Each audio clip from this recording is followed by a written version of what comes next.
కౌరవ సభలో ఆయన మాటే ధర్మం, న్యాయం. కాని విదురుడు కేవలం ఓ మంత్రి మాత్రమే కాదు.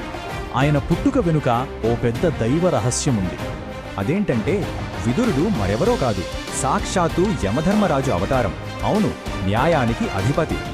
మరి యమధర్మరాజు భూమి మీద ఓ సామాన్యుడుగా ఎందుకు పుట్టాల్సి వచ్చింది? దానికి కారణం ఒక మహర్షి శాపం. ఈ కథ మాండవ్య మహర్షితో మొదలవుతుంది. ఆయన తపస్సులో ఉండగా దొంగనుకొని రాజభటులు పట్టుకున్నారు. అంతటితో ఆగకుండా అన్యాయంగా ఆయన్ని శూలానికి ఎక్కించారు. దీనితో ఆయన నేరుగా యమధర్మరాజు దగ్గరికి వెళ్ళాడు.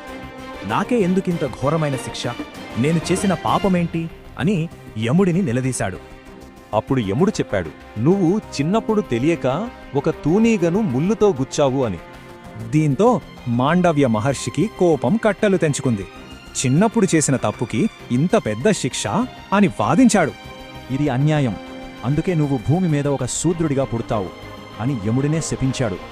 ఆ శాపం వల్లే యమధర్మరాజు విదురుడుగా ఒక దాసికి జన్మించాడు. అందుకే ఆయన రాజు కాలేకపోయాడు. కాని ఆయన పుట్టుక సామాన్యమే అయినా ఆయన జ్ఞానం అసామాన్యం. అదే విదుర నీతిగా ప్రసిద్ధి చెందింది. విదుర నీతి అంటే నైతికత, నిజాయితీ, ధర్మసూత్రాలు. పాలకులకు ఇదొక గొప్ప మార్గదర్శి. అంటే మహాభారతంలో ధర్మం గురించి చెప్పింది సాక్షాత్తు ఆ ధర్మదేవతే అనమాట.